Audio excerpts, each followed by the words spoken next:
шийдэхгүй байгаа асуудлаа бас зээлэрч гэсэн хамаагүй шийдэж ивэл маш сайн. Тэгээд нэгэн ялангуяа микрофон амир. Нэгэн ялангуяа энэ зүрх судасны өвчлөлийн тархалт бол маш өндөр байгаа даа. Тэгээ би чин бүрэн сайдаас асуумаар байна.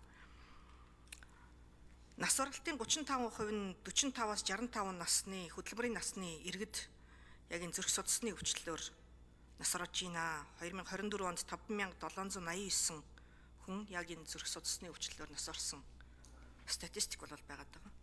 2030 он гэхэд манай улсын зүрх судасны тусламж үйлчилгээний шаардлага 2.6 дахин нэмэгдэнэ гэсэн ийм томдол судалгаа байгаа тийм. Тэгээ за яг бид нар энэ асуудлаа мэдж байгаа юм бол зөвхөн эмнэлэг бариад эмчилгээг нэмэгдүүлээд асуудал өөрчлөгдөхгүй. Тэгэхээр үндэс углуургаар нь шалтгаан юу байгаа юм бэ?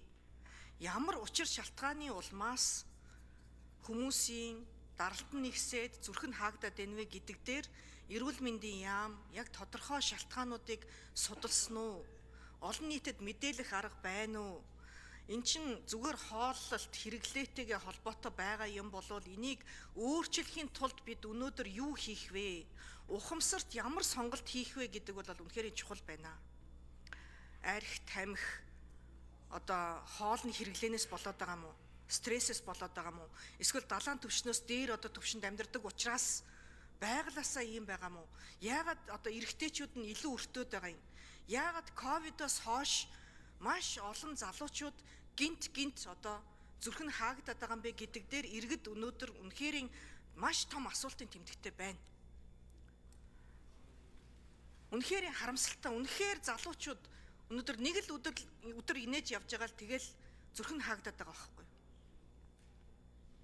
Тэгээ энэ дээр бид ямар нэгэн өөрчлөлт хийх ёстой. Төрийн бодлого юун дээр дутагдж гэнэ вэ гэдгийг эрүүл мэндийн яам онцгой одоо мэдээлдэг бас баймаар. Энэ зөвхөн эрүүл мэндийн яамч биш. Бүх нийтээрээ төрийн бодлого үнд чиглэх ёстой гэж бодож байна.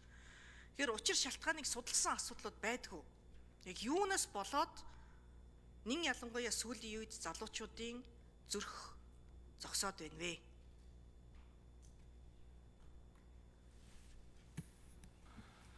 За мөнхөд гишүүн болон ариун зөө гишүүн нарын асуултанд чин бүрэн сайд хариулна. Чин бүрэн сайд.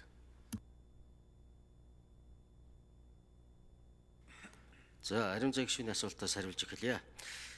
Чухал асуудал хөндлөө. Яагаад учир шалтгаан юу вэ гэж энээс урьдчилан сэргийлж чадах юм уу гэдэг асуудал асууж байна. Тийм ээ, жилдээ бид нэг 5500-аас 6000 хүн энэ зүрх судасны шалтгаантай нас баралттай. Үүний 62.2%-ийг эрэгтэйчүүд эзэлж байна.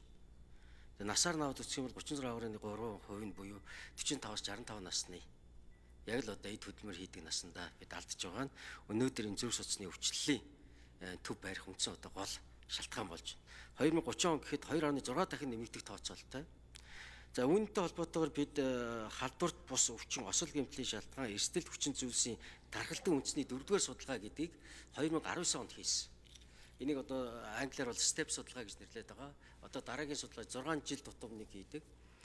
Энэ судалгаагаар зүрх судасны өвчлөлтөй холбоотой 4 эрсдэл хүчин зүйл нөлөөлж байна гэдэг судалгааны хариу нотлоготой гарч ирсэн.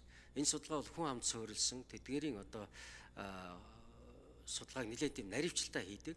За 4 хүчин зүйл гэдэг нь юу хэлж яах вэ гэхээр арх тамхи, хөдөлгөөний хомсдол, илүүдэлжин, цусан дахь холестерин хэмжээ их. Энэ 4 зүйл бол ерөөсөө зүрх судсан доторх бөглөрөл зүрх судасны өвчлөлийг нэмэгдүүлж байгаа. Та сая ковидтой холбож ярьлаа. Тийм. Ковидын вирусын халдварын онцлог нь залуучуудад ялангуяа залуу хүмүүсийн нарийн бүр капилляр гэж нэрлэдэг бүр жижиг судсан дотор бөглөрөл үүсгэх цус өдгөрүүлэх үйлчилгээ илүү давмгай нөлөөтэй ийм муухай хорон вирус. Тийм ч учраас энэ ковид цар тахлын дараах гол одоо энэ зүрх судасны өвчлөлөөс сэргийлэх зүйл бол цус шингэлэх, цусыг шингэн байлгах.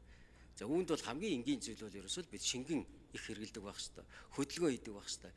Энэ чиглэлд нийгмийн эрүүл мэндийн боловсролын чиглэл бид илүү их ажиллаж энэ мэдээллүүдийг иргэдээ залуучуудаа сайн ойлгуулж эдгээрийг одоо арилгах чиглэлд одоо уриалдаг, манлайлдаг чиглэлээр бид ажилламаар байна. Одоо бид сошиалд бол одоо маш олон нөлөөллийн ажлууд хийж чаддаг улсууд байж байна. Тэгвэл бид одоо эрүүл амьдрах хэв маяг, эрүүл амьдрах зуршлаас хэвшил шилжих, буруу зуршлыг арилгах сайн хөвшилтэй болох энэ чиглэлд илүү одоо амьдрах чиглэл ажилланаа. Тэр ч утгаараа бид одоо нийгмийн эрүүл мэндийн тусламжийн тухай хууль батлагдсан. Үүнтэй холбоотой 26 оноос бид одоо энэ нийгмийн эрүүл мэндийн чиглэлд нийтийн биеийн тамирыг хөгжүүлэх чиглэлд арх, тамхи, за сая ус одоо бид манай их хурал дээр одоо гол хэлцэж байгаа зүйл бол тамхины хяналтын тухай хуулийг шинжилсэн найруулга хэлцэж байгаа. Энэ бас их чухал үүрэг гүйцэтгэнэ гэж найдаж байна. Гэр бүлэрээ одоо өнөөдөр бид шинэ жилээ тэмдэглэх гэж байна.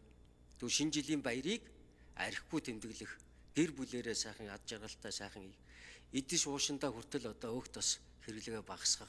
Гэх мэтлэнгээр бидэнд одоо олон нийтэд эрүүл мэндийн босрол олгох. За энэ ажлыг бол бүр хар багаас нь бас сургууль наснаас нь эхлэх ёстой. Тэгжээж одоо Болсон уу? Ариун зээг шүүн тодруулна. За Чин бүрэн сайд яг энэ нийгмийн эрүүл мэндийн буюу яг нийгэмд чиглэсэн энэ хэрхэн яаж урьдчилан сэргийлэх вэ гэдэг ажил дээр засгийн газар маань бас нухацтайхан бас ажилласаа нийгмийн эрүүл мэндийн тухай хуулийг бид нар баталсан бас хэрэгжилт нь үнэхээр муу байгаа. Манай Саран чулуун гишүүн, манай Гаммаа гишүүн яг одоо энэ хуулиуд дээр хэрэгжилт дээр нь маш анхаарч дуу хоолой болдог. Засгийн газар маань бас өөрөө энэ дээрээ бас ажиллаж дуурмаар байгаа байхгүй. Одоо өнөөдөр бол дандаа л бид нар том төсөл мөнгө хөрөнгөл ярьж байна. Гэтэл цаана иргэдийнхээ амьдралд одоо чиглэсэн ажлууд ердөөсөө ингээ хаягдаад байна. Учрал дарга тамхины хууль. Тамхины хуулийг ууг нь бид нар сая батлах ёстой байсан. Одоо уг нь 12 сарын 31-ний хүртэл орон зай цаг хугацаа байна. Иргэдийн амнаас эрүүл мэндтэй холбоотой юм а гэдгийг сая эрүүл мэндийн сайд хэллээ. Одоо та хариулж болдго юм болоо болдгоо юм болоо тамхины хууль. Тэгээ би ажлын хэсэг нь байгуулж өгсөн шүү дээ. Тэгээ байгуулсан шүү дээ. Гэхдээ тэгээ одоо тамхины хуулийн ажлын хэсгийг байгуулсан. Аль аль намын бүлгийн төлөөллийг оруулсан. Тэгээ одоо хурдан ажиллах хэрэгтэй шүү дээ. Тийм ажлын хэсгийг байгуулсан бүх боломжоор хангаж байгаа. Одоо яралтай батлах хэрэгтэй. За Сүхбаатарын Эрдэнэ бат гişүү асуулт асууна.